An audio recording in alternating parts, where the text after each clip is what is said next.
acusado está cuando se lo formula y ya no va, pide plazo y está en libertad y ya no acude a la vinculación, ya no se puede vincular, porque ya no está presente el imputado, en términos de este último párrafo del 307.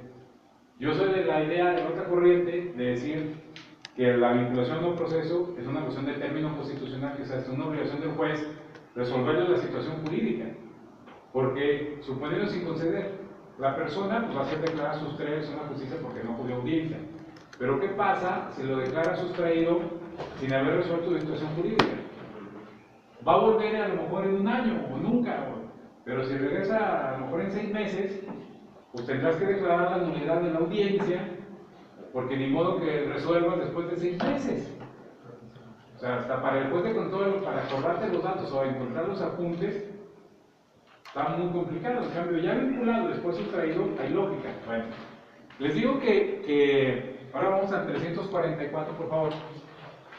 Hay algunos jueces federales que llevan la intermedia sin que acude el acusado. ¿Por qué? Porque en el 344, que habla de la lógica de la audiencia, no dice que deba de estar. Yo me he peleado académicamente con ellos porque les digo, oye, a ver, ok, no dice el código que deba de estar, pero en la prueba lógica de la audiencia es obligatorio que esté. Así, y les voy a dar varios ejemplos, pero ahorita en el que estábamos platicando, en el 300, abran, aquí está.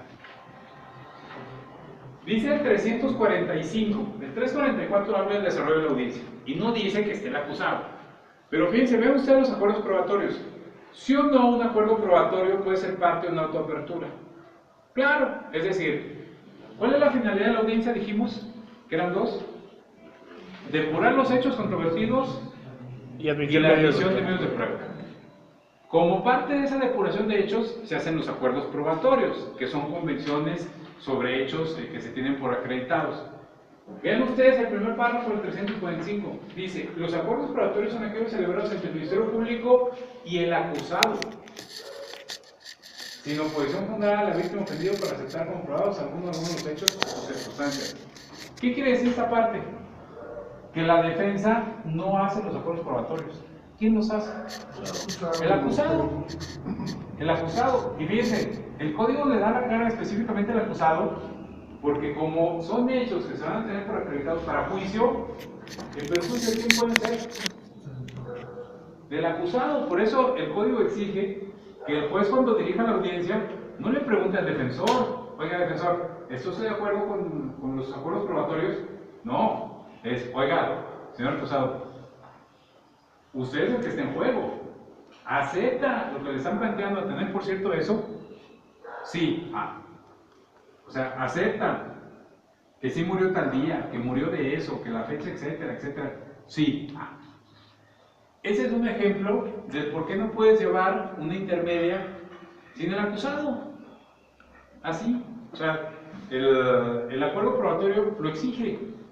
Aunque fuera el defensor, oiga, por ejemplo, en el caso del secuestro, señor defensor, ¿usted acepta tener por acreditado dónde lo privan de las libertades? Sí, sí, lo acepto.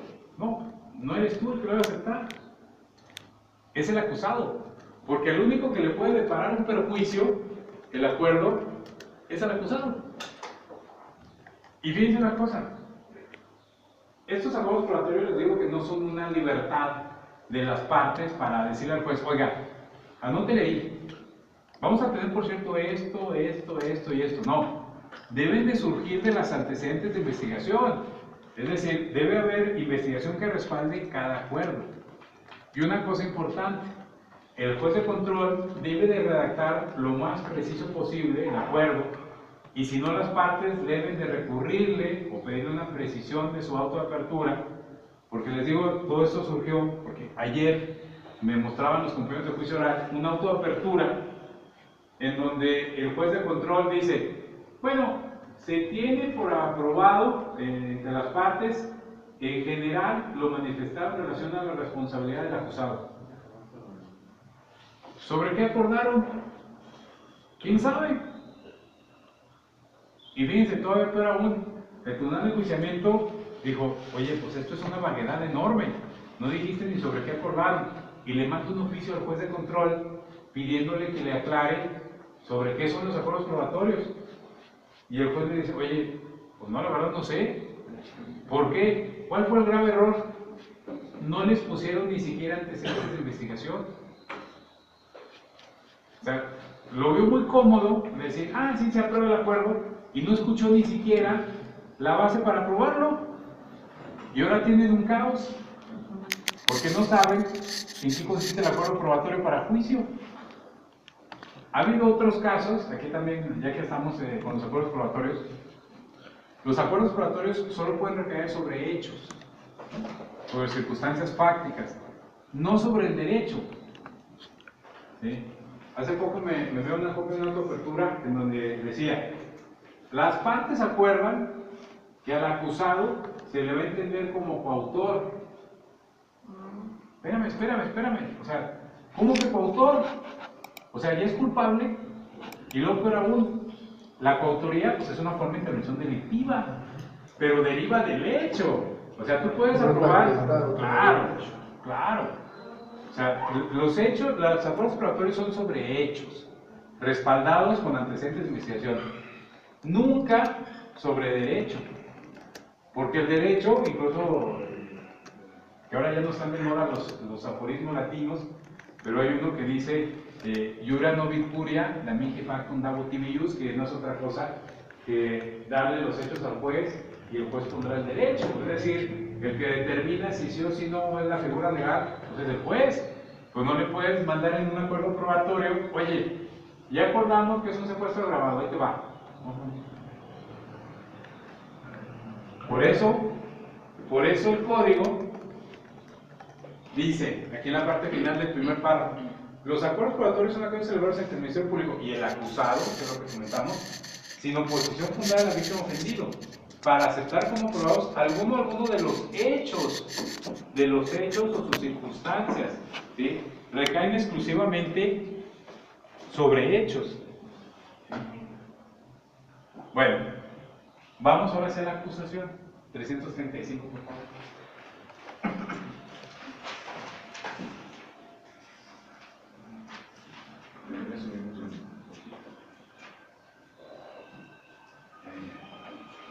Bueno, a ver, ya pasó la investigación complementaria, el Ministerio Público presenta su acusación. Fíjense que el Código Nacional, en el rubro de la acusación, el 335, le da al Ministerio Público las reglas que debe seguir para acusar. Es decir, es un escrito que indistintamente de la entidad o sea de la federación que ustedes lo tomen, debe ser uniforme. Es decir, debe abarcar cada uno de los puntos que vienen del 335. La acusación, específicamente, les quiero destacar, la fracción tercera, es un derecho fundamental. ¿Por qué? Primeramente, referir que si el Ministerio Público se aleja de lo que le dice el Código Nacional en cuestión de realizar, procede un saneamiento. ¿Qué es un saneamiento? Vamos, por favor, al artículo 99. Bueno, primero el 97 y luego el 99. Y ese saneamiento lo puede hacer incluso el juez de control de manera oficiosa cuando recibe la acusación. Fíjense, dice el 97, que habla de dos nulidades que contempla el código. Una pudiera ser absoluta y otra relativa. Dice en el 97 que van a ser de nulidad absoluta todo acto realizado con violación de derechos humanos. Nulidad absoluta, y dice que no podrá ser saneado ni convalidado. El Código Nacional tiene dos opciones para el tratamiento de los actos: el saneamiento y la convalidación. Ese saneamiento y convalidación solo aplica cuando son defectos que no vulneran derechos fundamentales. Porque según el 97, que atacan derechos fundamentales es nulo, es insalvable, ¿sí? Es decir, tienes al imputado, la policía, y lo declara, primeramente la policía y sin defensor, nulo. No hay manera de enderezarlo, ¿sí? No hay manera. Que claro, también en cuestión de eso, no puede. está relacionado con el tema, pero no me desvío mucho. Pero incluso en materia de nulidad por violación de derechos fundamentales, hay que distinguir entre prueba directa y prueba indirecta o refleja. La prueba indirecta o refleja sí es salvable. Es decir, aquella prueba derivada de ilicitud sí es permitida en términos del Código Nacional. ¿Sí? Así, a manera clara, tenemos primeramente la teoría de los frutos del árbol envenenado, pero luego ya hay teorías en oposición, fuente independiente, escurrimiento inevitable, atenuación del vínculo, convalidación hipotética. Esas las figuras las regula el Código Nacional, nada más que de manera un tanto, digamos, oculta, porque en las tesis han surgido, pero si ustedes checan el Código Nacional, en la exposición de motivos que surge cuando nace el Código Nacional, el 5 de marzo del 14, me parece que es el considerando 27, 27, se habla de que es perfectamente válido todas esas reglas en el sistema acusatorio. Fuente independiente, escurrimiento inevitable, atenuación del vínculo, en relación al artículo 264, que habla de violaciones de derechos fundamentales. ¿Sí? Es decir, una violación absoluta de derechos, insalvable. Pero una prueba derivada de una violación de derechos fundamentales, sí se puede convalidar. ¿Sí? Sí se puede convalidar. Y les debo decir, detalladito viene ahí la exposición de motivos, aunque en el código no aparece como tal, pero es una forma de interpretación de la exposición de motivos. Bueno, regreso al tema. En el 97 se distinguen dos tipos de nulidades. Absoluta, cuando es con violación de derechos fundamentales, y relativa, cuando dice el código, en el segundo párrafo, los actos ejecutados en contravención de las formalidades previstas en este código podrán ser declarados nulos, salvo que el defecto haya sido saneado o convalidado. ¿Qué quiere decir? Que cuando el código le impone a las partes una determinada forma de hacer algún acto procesal y no la siguen, el acto puede llegar a ser declarado nulo, ¿sí? Es decir, quedar sin efectos, a menos que sea saneado o sea convalidado. ¿Sí? Ejemplo, estamos viendo ahorita el 335 con la acusación. El código, al momento que establece los elementos de la acusación, no maneja una libertad para el Ministerio Público para decir, mira, la fracción 4 o 5 no me gusta, o la voy a cambiar, o no la voy a hacer debidamente. No, la tiene que cumplir tal cual. ¿Qué pasa si una acusación no cumple los requisitos del 335? Sería un acto realizado fuera de los señalamientos del código y por lo tanto sería saneable. ¿A qué me refiero con saneable? Que la propia autoridad, al momento de darse cuenta del acto, de la acusación, puede decirle al Ministerio Público, oiga, su acusación no reúne los requisitos del Código Nacional, no reúne los requisitos formales del Código, por lo tanto, lo debe de reponer. Vamos al 99, en el 99 dice cómo se puede llevar a cabo el saneamiento. Reponiendo el acto, realizando el acto emitido o rectificándolo. Aquí está en el segundo párrafo. Sí. Dice, la autoridad judicial que constate un defecto formal saneable en cualquiera de sus actuaciones, lo comunicará al interesado y le otorgará un plazo para corregirlo, cuando será mayor de 3 días. Si el acto no queda de sanear en dicho plazo, la jurisdiccional resolverá lo conducente. Ahí yo, un poquito más para arriba.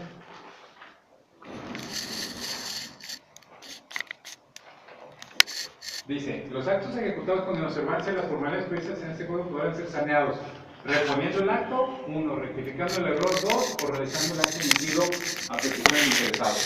¿Qué quiere decir? Que si el juez de control recibe la acusación y ve que no cumple las formalidades del código, puede decirle al Ministerio Público, oiga, será que el Ministerio Público en términos del 97, la acción 99, me percato de que está acusando sin cumplir las formalidades debidas para ello. Le devuelvo la acusación sin acordar para que haga el saneamiento respectivo. ¿Sí? Aquí preciso, porque en algunos estados han dicho, oiga, pero eso suple la deficiencia del Ministerio Público. No se está supliendo la deficiencia, aquí yo lo digo. Fíjense que cuando arrancó el sistema, era muy común que al juez se le dijera, oye, tú vas a hacer una especie así como que de invitado de piedra, en donde no te vas a poder mover ni opinar. ¿Sí? Oiga, pero si ejercen más sus facultades procesales las partes, no, rompen la igualdad. Eso ya se está abandonando porque a final de cuentas hay un artículo también en el Código, ahorita lo vemos, que le da al juez la obligación de velar por la regularidad del procedimiento y que las partes ejerzan correctamente sus facultades procesales. ¿Eso qué implica? Que si yo como juez veo que la acusación está mal formulada, tengo que intervenir, porque al final de cuentas, ¿a quién voy a perjudicar si la acusación está mal realizada? A la víctima, al ofendido y a quién más incluso. Al acusado. ¿Sí? Al acusado. Fíjense que es una figura que pasa, y pasa mucho, por ejemplo, en la audiencia inicial. En la audiencia inicial es común que cuando el Ministerio Público formula imputación, lo hace de forma muy oscura, muy ambigua. Es decir, la formulación de imputación implicaría que al imputado le dijera, mira, yo voy contra ti, si nos vamos a los requisitos del 311, por esta conducta que cometiste en este tiempo, en esta manera, en este lugar. Es decir, dándole todo el escenario del hecho para que se pueda defender. Pero casi nunca lo hacen los agentes del Ministerio Público. Y no lo hacen, ¿por qué? Porque incluso en las capacitaciones eso les dicen. Hazlo lo más general que puedas. Lo subsanas en la vinculación. Para que no te metas en líos, exacto. Ahí, ¿qué puede hacer el juez de control? Decirle, oiga, ¿sabe qué? Señor agente del Ministerio Público, me percato que usted no está cumpliendo con las formalidades del código al momento de imputar. Por lo tanto, es un defecto formal saneable que le voy a indicar en este momento para que lo subsane. ¿Sí? Ahora, ¿qué pasa si el Ministerio Público no quiere hacer el saneamiento? Tendrá que estarse a los resultados de lo que ocurra. ¿Sí? Y la vinculación ahí debería delimitarse específicamente a las manifestaciones que realizó en la imputación. Ahí debería de pagar, exactamente. ¿Sí? Yo lo he hecho de las dos maneras. O sea, ha habido ocasiones en que escucho la formulación de imputación y es deficiente y digo, bueno, en la vinculación nos vemos. ¿Sí? O sea, ¿qué pasa? Y pasa muy seguido.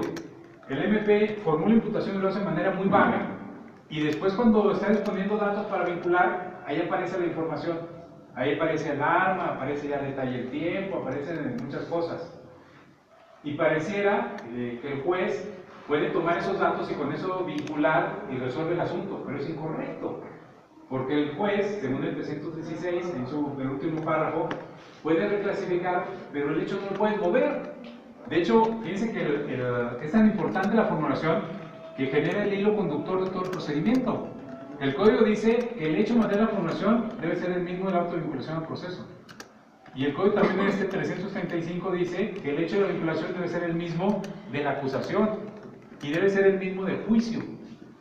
De tal manera que es inexacto que formule vagamente y el juez, ya de los datos de prueba para vincular, subsane y vincule. Entonces, les digo que yo le veo dos opciones. A mí me ha tocado que formulen de manera eficiente y ya después exponen datos y complementan. Pero, espérame, usted cuando formuló... O sea, su información no la incorporó, ¿sí? No puede conseguirlo. Dijo nada más este hecho, entonces ya no lo puede perfeccionar con los datos. Entonces, no vinculación. O la otra, sí. ¿Y qué pasa si en la vinculación, un delito que se persigue por querella, el juez le dice al Ministerio Público que se refiera a la querella para precisar ya la vinculación?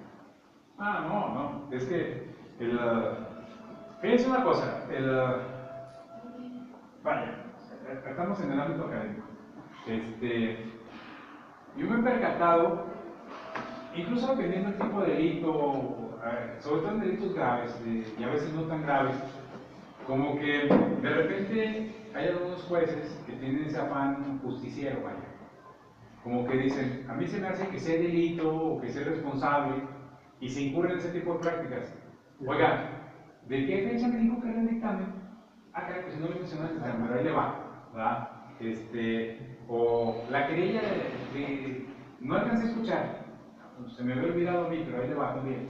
¿Sí? O sea, y obviamente pues la contraparte se da cuenta y dice, oye, pues, ¿qué pasa? ¿Sí? Sí, o sea, es innegable. O sea, les decía yo hace rato que en un inicio, cuando se arrancó con el sistema en México, a los jueces cuando se nos capacitó nos dijeron, oiga, usted haga cuenta que se acomoda, se queda en su lugar y calladito. Si actúan bien o actúan malas partes, su problema. Y claro, Yo digo que debe ser un punto en donde el juez, al final de cuentas, la audiencia se asemeja mucho a un evento en donde el juez es el moderador. Y hay puntos en donde puede tener intervención el juez buscando que cada quien ejerza sus derechos debidamente, y para mí eso sí está correcto. Pero ya ese tipo de detalles va más allá. No corregir las deficiencias. Sí, claro. O sea, hay casos extremos. Por ejemplo, pasó en Ciudad Juárez, cuando recién iniciaba el sistema. Bueno, Ciudad Juárez empezó después que la capital. Le toca a un ministerio público. Llega a la audiencia inicial, cuando todavía no era audiencia inicial, cuando era el combo, ese llamado de audiencias, de control, formación, etc. Fue un asunto de homicidio. Piden plazo para resolver y se le olvida pedir medida cautelar. Y el juez le dice, oiga, ¿algo más? No, ¿es cuánto? ¿Segura? ¿Algo más? Dijo, oye, ¿lo voy a soltar? No, ¿es cuánto? Y el defensor, así como estamos diciendo, oiga, juez, ¿qué trae, va? Ya. Bueno, adiós, pum. Cerró y se fue en libertad. Y él se fue y ya no volvió. Y el Ministerio Público tampoco volvió porque la corrieron. Pero no era oficioso eso. No, era cuando en Chihuahua, no era doloso, pero era cuando en Chihuahua arranca con juicios orales en 2006 y no tenían oficiosidad. Esa oficiosidad nace hasta 2008, ya cuando empieza la reforma, y ya de cuenta que en Chihuahua, que por cierto, empezaron con esa figura por los capitadores chilenos que tuvieron, y no había ninguna prisión preventiva oficiosa, había debate cada caso. En secuestro, vamos a debatir a ver si te quedas o te vas. Lo que les pasó, la criminalidad creció en un 400%. Y entonces, incluso en Chihuahua en esos tiempos surgió esa figura que conocemos nosotros en series de televisión del cazarrecompensas. ¿Por qué? Pues porque salían de la audiencia y se iban, pero a Estados Unidos.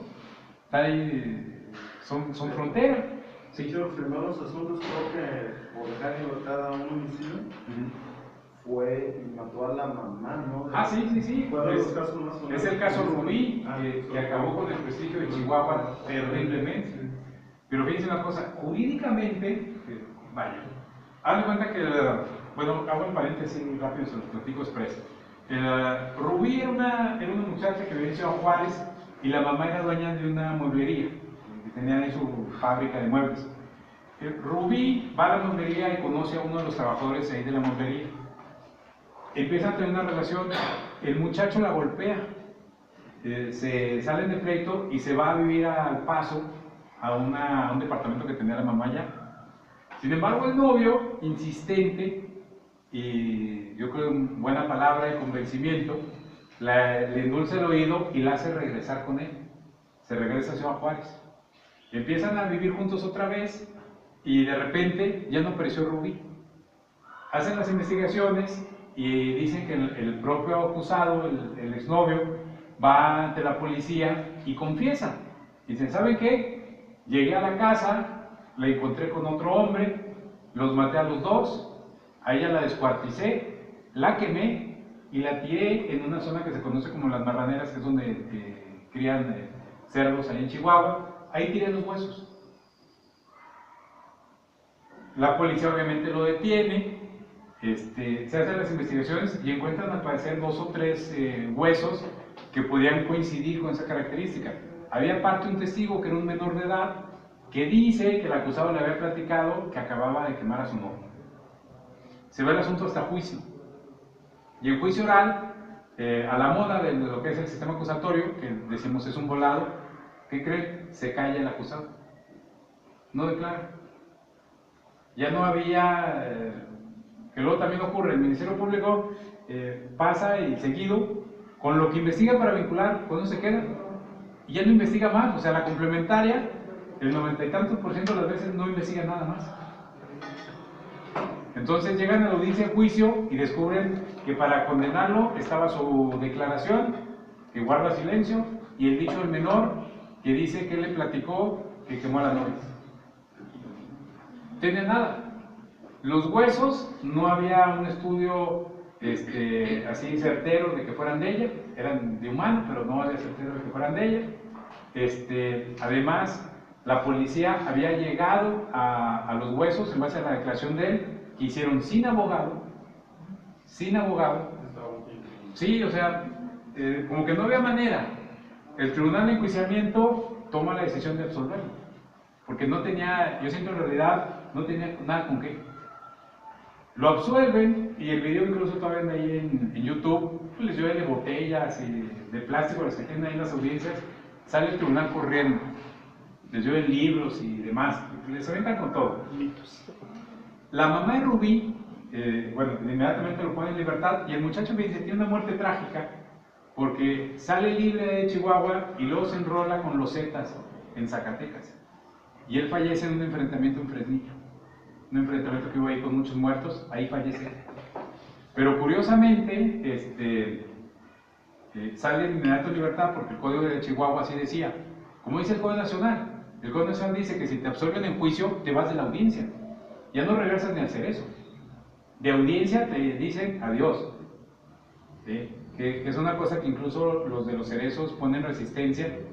Yo hace un tiempo tuve una juez y lo absolví a la persona y ordené su libertad y la policía no quería dejarlo ir. Me decía, oiga, no, es que tenemos que regresarlo al cerezo. No, le dije, si está en libertad no tienes que regresarlo a nada. Giro el oficio nada más, ¿eh? Sí, y me decían, no, es que usted lo tiene en exposición jurídica por el del cerezo de exposición material. No. Dije, mira, o lo sueltas o hay presión de la libertad y voy a dar vista a fiscalía. No, bueno, pues que se vaya. Ok. Pues hagan de cuenta que en esa ocasión, recurren, la mamá de Rubí empieza una marcha desnuda de Ciudad Juárez hacia Chihuahua. ¿No? En cuanto sale al primer kilómetro, llega el gobernador de aquel entonces y se la lleva. Habla con ella, obviamente le dan ropa y demás, se la llevan y le prometen que en cuanto apelen, los magistrados van a cambiar la decisión. Y así la cambian. Segunda instancia lo condena. Y yo platicaba con el magistrado, ¿cómo se llama? No se me acuerdo el apellido. Uno de los tres que condenó a ese muchacho. No, hacen como 42 inferencias, pero increíbles. O sea, hagan de cuenta que en una de la parte dice, bueno, como sus huesos quedaron ahí en las marraneras, y es imposible que una persona se prive sola y lleve sus huesos hasta las marraneras, alguien los debió de haber llevado. Y entonces, como hay un muchacho que dice que él quemó a su novia y los huesos estaban quemados, pues han de ser de ella. Así muy palabras más, palabras menos, así como que una cadena de inferencias, dices tú, pues igual y sí, ¿verdad? Y total, eso generó que en Chihuahua reformaran su Código Procesal Penal. Y lo hicieron de la manera más arbitraria y absurda que puedan imaginar. ¿Cuál fue la consecuencia? Chihuahua pasó de no tener el delito de prisión preventiva oficiosa a un catálogo enorme de delitos de prisión preventiva oficiosa. Y pasó, por ejemplo, en Chihuahua, todavía con su Código Procesal Penal, para evitar casos de Rubí, decía que si el acusado llegaba a juicio y era absuelto, no obtenía su libertad. Se tenía que esperar a ver si apelaban. Y si apelaban, se tenía que esperar a ver el resultado de segunda instancia. Oye, ¿sabes qué? Te absuelvo, pero no te vas a ir. ¿Por qué? Vamos a esperar 10 días a ver si casan, que era la casación antes. Ok, si casaron, pues todavía no te puedes ir. ¿Por qué? Porque vamos a ver qué dice en la segunda instancia. ¿Qué pasa con el auto de formalización o autoviculación? O sea, imaginen ustedes. Y entonces pasaron de ser modelo de garantismo a modelo de absolutismo penal. Porque a las personas decían, oye, a ti ya no te presumo inocente, eres inocente. Y luego, pues no te puedes ir, porque mira que Rubí, que quién se qué. O sea, más seguro, quédate. Y así es una jugada política para si está incendiario el asunto, pues te confirmo en segunda instancia o la revoco. Ya no se juntan el derecho y la política y siempre pierden el derecho. O sea, es una mezcla altamente indeseable. Bueno, es el caso Rubí. No sé ni por qué estamos con Rubí. Porque estamos hablando de la acusación. Estamos hablando de la acusación. Y del saneamiento. Bueno, entonces, vamos a la acusación otra vez, ahora al 335. Sí. Entonces, referente al hecho, si me cambia el hecho en la acusación, pues varía. A ver, Una violación a un derecho. si te lo cambian de... Si la imputación me imputan lo que hice, la imputación me lo varía. Ah, no, ya no puede variar. No. O sea, el saneamiento sería que lo respeten como estaba anteriormente, que lo rectifiquen. Fíjense, dice el 99, ¿cómo puedes sanear?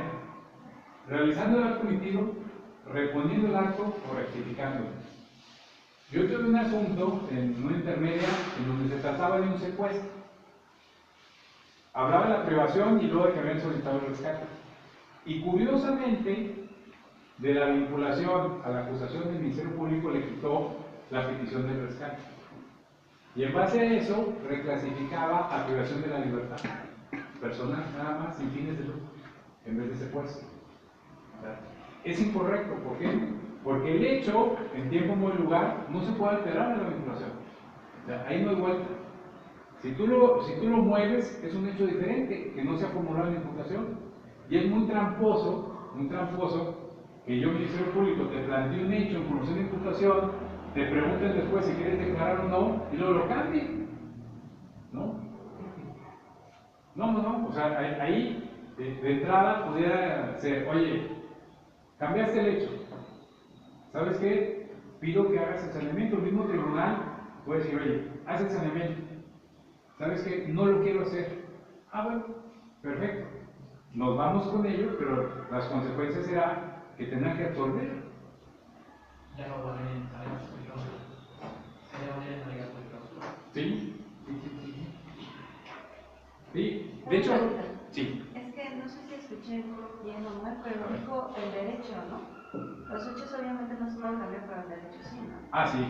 Sí. Es que hagan de cuenta que si lo vemos así. Creo que, perdón. El hecho como tal queda fijo desde que formulas. Ya no se puede mover. El nombre jurídico, sí. Ahorita le digo fraude, mañana abuso de confianza, pasado robo. Perfecto. ¿Sí?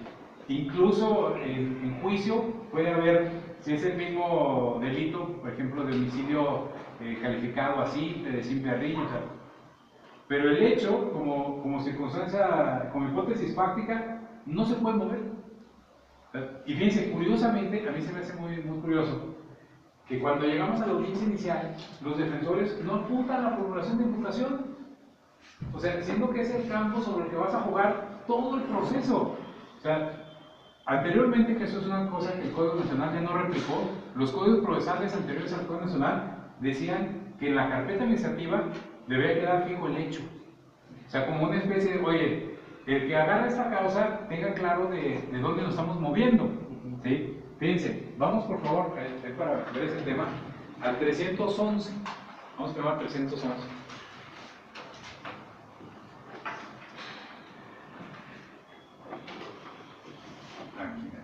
Fíjense, el 311 explica los contenidos, las formalidades que debe tener el Ministerio Público cuando formula imputación.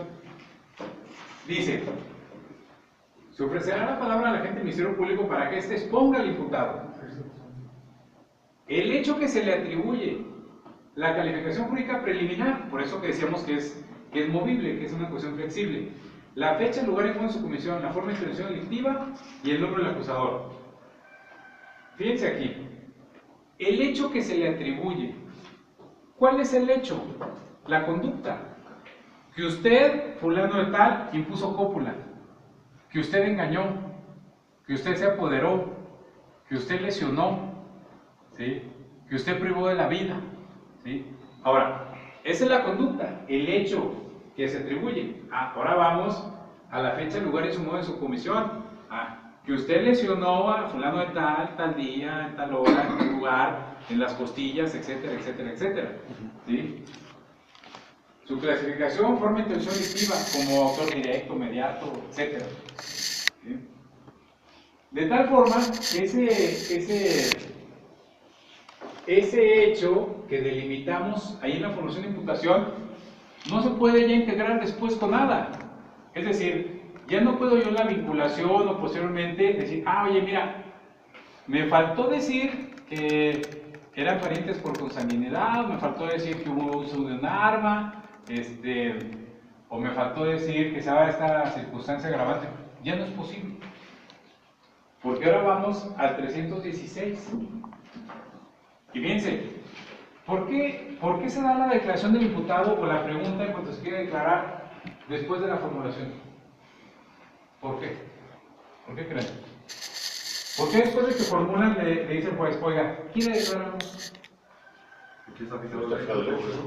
Claro, porque la litis ya se fijó. Ya le dijeron, oye, una regla básica para que te puedas defender es saber de qué se te acusa. Contigo voy por esto. De tal suerte que sería hasta tramposo que yo te fije un hecho y te pregunte si quieres declarar o no y después lo modifique. ¿Sí? Fíjense, dice el 317 años.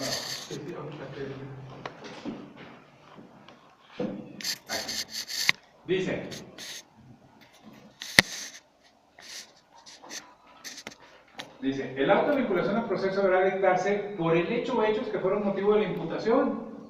El juez de control podrá declararles una clasificación jurídica distinta a la asignada por el Ministerio Público, misma que va a ser cesable el imputado. Pero lo importante, el auto de vinculación debe dictarse por el hecho materia de la formación de imputación. Es decir, hay una dependencia entre el hecho que imputa y el hecho que se vincula. Y esa dependencia, en cuanto que debe ser el mismo hecho, vamos ahora al 335, a la parte final de la acusación.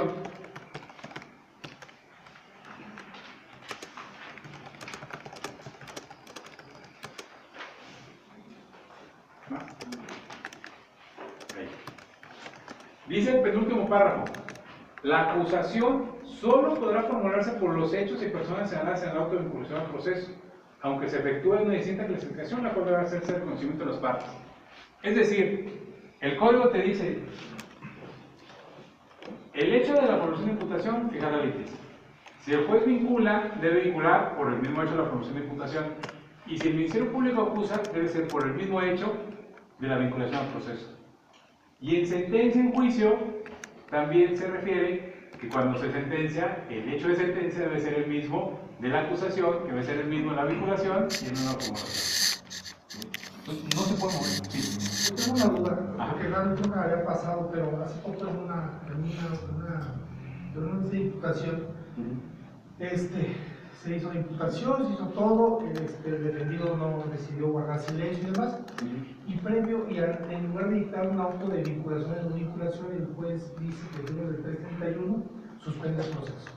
Lo suspende porque básicamente es un fraude, pero dice que usted no es la víctima, usted no tuvo el menoscabo en su patrimonio, usted fue un intermediario entre la persona que, un intermediario pues, y decía, falta que aquí pues una cuestión importante, que sería la querella de la persona que realmente sufrió el menoscabo.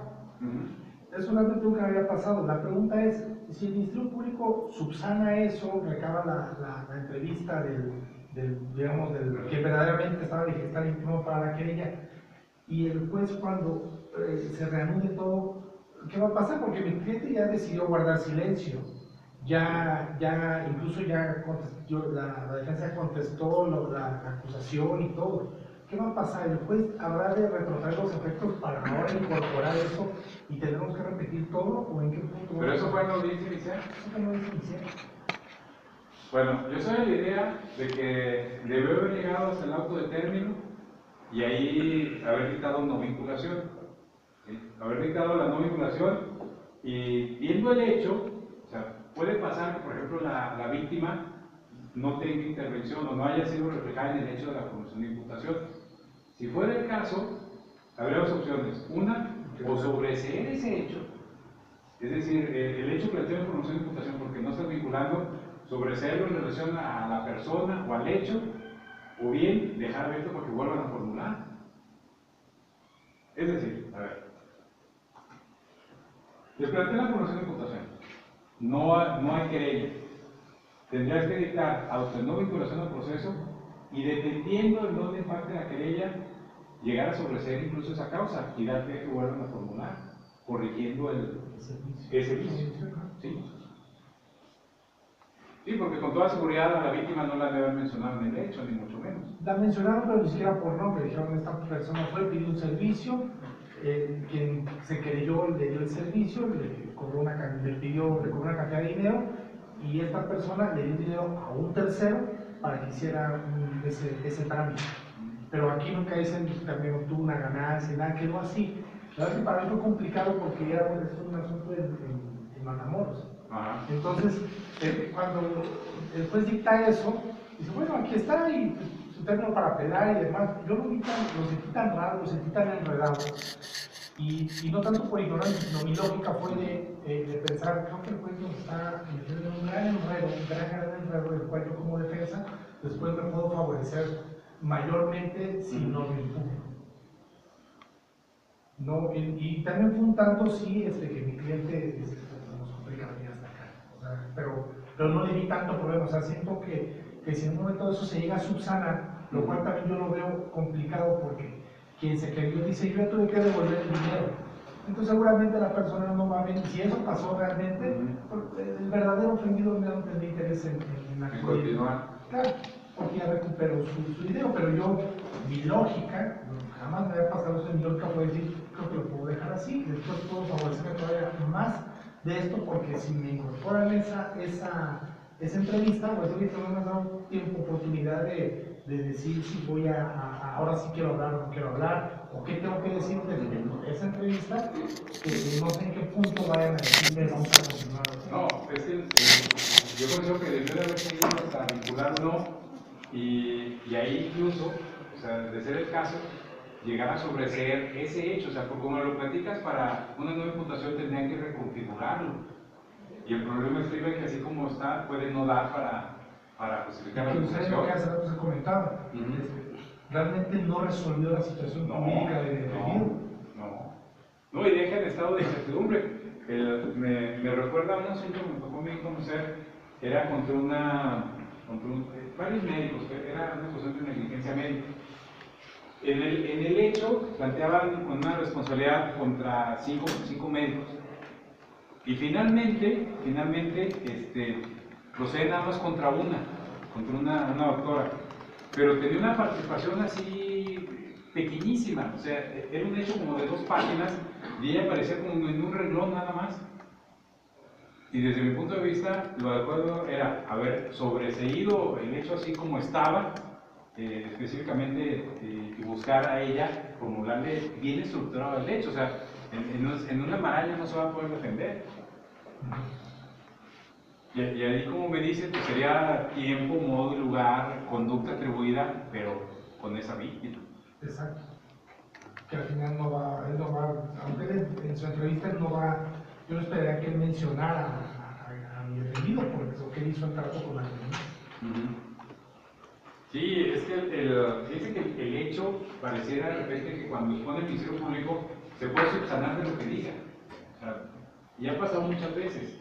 El juez de control escucha la formulación de imputación, medio apunta, y ya con los datos de prueba dice, mira, aquí hay este elemento, está calificativo, etcétera, y se estructura el hecho. Pero no, el hecho viene, y yo siento que la parte de la confusión es que incluso a nivel constitucional, ahí en el 16, dice que en el 19, que el hecho se establece por el juez en la vinculación, desde luego, por el que va a seguir todo el proceso, pero el hecho viene de la formulación. Esa es la carga del Ministerio Público. O sea, si no fijas bien tu hecho, desde ahí puedes perder el asunto, porque al momento que llegues a vinculación o a juicio, va a reventar. Que fíjense, esa es una de las grandes diferencias que hay ahora con el sistema acusatorio. En el sistema tradicional, apenas a últimos tiempos se le empezó a exigir al Ministerio Público hacer un hecho cuando sea la consignación. Pero antes era decir, mira, ahí te va la violación previa. Y tú, imputado, indiciado, estructura el hecho. Y entonces tenía que ponerse a leer las declaraciones, los dictámenes y acá en la cabeza hacer un bosquejo mental, una especie de rompecabezas de sobre qué le estaban acusando. Y ahora esa es la carga del Ministerio Público. Es una carga de tal magnitud que si no sabe estructurar un hecho, desde ahí pierde el asunto. Volviendo acá a la intermedia, les digo, hay autos de apertura que los toma uno, lees el hecho y dices, aquí no hay delito, no hay delito.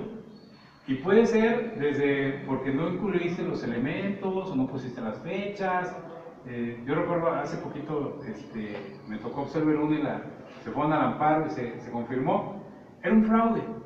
Era un fraude, ya me di cuenta que el Ministerio Público se equivoca en las fechas. Me dice que pasa el 10 de marzo y había pasado el 25 de marzo. Entonces llegamos a la audiencia de juicio y todos los testigos, documentos, todos dicen 25 de marzo, 25 de marzo, 25 de marzo, 25 de marzo, y el hecho decía 10 de marzo. Y venía el error desde la formulación de imputación, así. Y yo les digo, bueno, pues me queda claro que acreditaste un hecho en juicio, pero no es el mismo del auto de apertura, de la acusación. Adiós. ¿Sí? Entonces, les digo, es muy, muy notorio el hecho. Yo siento que es parte de lo que al Ministerio Público le falta todavía pulir más. ¿Sí? Aunque fíjense una cosa, en esto del sistema acusatorio se ha dado de todo. A mí me tocó llegar a ser presente con en ciertas capacitaciones en donde les decían a los ministerios públicos, oye, formula de manera vaga para que no te comprometas a tener que demostrar detalles. Si pones que usted se apoderó tal día de esto, punto. Ya no digas de que se metió por la ventana, no te compliques, no te compliques. Pues sí, pero es un problema ese tipo de hechos. Y es que fíjense que con la cuestión, por ejemplo, de la capacitación a nivel nacional, yo siento que estamos así como que en términos al menos caóticos, porque anteriormente estaba CETEC, y CETEC validaba los capacitadores. Algunos teníamos la certificación por examen, otros por mérito, pero en realidad de toda la capacitación que hubo, nunca nos evaluaron, nunca. Por ejemplo, a nosotros en Durango nos capacitaron casi un año, en CONATRIB y en cursos, etc. Pero sí que nos habían dicho, a ver, ven para acá, vamos a ver cómo, sí, o sea, ¿cuál fue el resultado de todo eso que estoy invirtiendo? No. Y eso ha provocado, con las formas ahora de repente de enseñanza, por ejemplo, en las instituciones, es muy común en las procuradurías, como ya no hay cursos así continuos, o sea, claro los hay, pero no como esa gran ola que tuvimos cuando venía la reforma, que había diplomados, etcétera, y como que hubo el boom de todo esto. Ahora ya no. Por ejemplo, ahí en Durango, cuando tenemos ya más de 9 años con el sistema, ¿cómo capacitan a los ministerios públicos? Claro, hay un instituto de capacitación, etc. Y de repente va alguna que otra persona de INACIP y demás, pero pasa en esto que si no eres operador, pues muchas cosas no las has visto. ¿Sí? A lo mejor conoces la norma, pero te falta estar en frente de batalla. Y ya ha pasado, por ejemplo, a los nuevos agentes del Ministerio Público, allá no tenemos el que accesen por examen. Entonces, hagan de cuenta que ingresan a la Fiscalía y los llevan 3 días a ver audiencias de asistente. ¿Sí? O sea, los llevan de acompañantes y al cuarto día le dicen, su carpeta, échese su primera audiencia. Imagínense. Y obviamente, pues, como todos sabemos, las audiencias se llevan en base a guiones, ¿sí? O sea, hay pautas. Yo cuando fui por primera ocasión a Chihuahua, yo vi a los jueces y decía, caray, qué bien, se sabe re bien cómo que sigue y todo. Pues es que hay pautas para el MP, hay pautas para el defensor, hay pautas para el juez, ¿sí? O sea, esa es una realidad. Si ustedes tienen las pautas, pueden ir a cualquier audiencia, porque hay pautas de cualquier audiencia, y irlas siguiendo como un checklist. El juez va a decir buenos días, va a malletear, va a tomar agua, ¿verdad? O sea, yo tengo un amigo que hasta le pone eso, tomarle agua. Dice, no, es que en momentos de presión no se me vaya a olvidar, ¿verdad? Y es cierto, o sea, cada quien va con sus pautas, ¿sí? Pero eso de las pautas, ¿qué indica? Pues que a esos nobles MP, les digo, los llevan 3 días y al cuarto día le dicen, tenga su carpeta y su pauta. Y pues una cosa es llevar la carpeta y la pauta, y otra es que saber qué implica la formulación y que el saneamiento y que la convalidación y que, por ejemplo, hace rato veíamos que se puede reclasificar. El juez de control puede reclasificar en 2 momentos, cuando te piden un orden de aprehensión y cuando vinculas a proceso. Específicamente cuando vinculas a proceso, dice el 316, penúltimo párrafo, que si vincula el juez y reclasifica, le tiene que avisar al imputado, oye, te formularon por ese delito, pero yo te estoy vinculando por otro, te estoy reclasificando. Bueno, fíjense que en la doctrina ha habido debate por este tema, porque dice que de repente el juez de control puede ser arbitrario, dejando que las partes discutan por un tema y él finalmente pone un tercero. Es decir, ustedes están peleándose por si es robo o si es fraude. Y yo digo, ninguno de los dos, abuso de confianza. Entonces, yo cuando reclasifico, háganme cuenta que antes de reclasificar, cierro un debate y le digo a las partes, bueno, ustedes han estado pronunciando respecto a si es robo y respecto a si es fraude. El tribunal considera que puede ser abuso de confianza bajo estos criterios. Y les digo, por esto y por esto. Y les devuelvo el uso de la voz para que abran debate sobre lo que yo pronuncié. O sea, para no reclasificar yo nada más a la brava, ¿verdad? Sin debate. Digo, ¿saben qué? Yo considero que ni es robo ni es fraude, sino que es abuso. Ahí va la voz. ¿Saben cuándo me han dicho algo? Nunca. Nunca. ¿Por qué? Pues porque el MP llevaba su pauta que era robo y el defensor de que era fraude. Y al momento que los mueves un poquito de ahí, oye, considero que no es una posesión precaria, que es una posesión derivada de un acto jurídico. ¿Qué manifestar? Espero su resolución. Y luego al asesor jurídico, que también es una constante en todo el país, que son casi, sobre todo los públicos, son casi símiles de una planta de ornato. Y le ganan a la planta de ornato porque consumen oxígeno, ¿no? Porque si es de plástico ese ni siquiera consume oxígeno, pero siempre les dicen no. Señor asesor, me dieron lo que dijo el Ministerio Público, pues si no dijo nada, ¿verdad? Y luego ya el cierre de la defensa. Esperamos su resolución. Entonces, obviamente todo eso genera un panorama complicado, que incluso hasta cuando cada viernes a las 10 de la mañana que la Corte publica las tesis, que según su acuerdo del semanario entran en vigor al lunes siguiente, al día del siguiente, las ve uno, salen así cada decisión que dicen, no, como que no da, ¿verdad? No da. Bueno, vamos a un receso para tomar café y seguimos. A ver, un pequeño comercial. Bueno, acaba de sacar el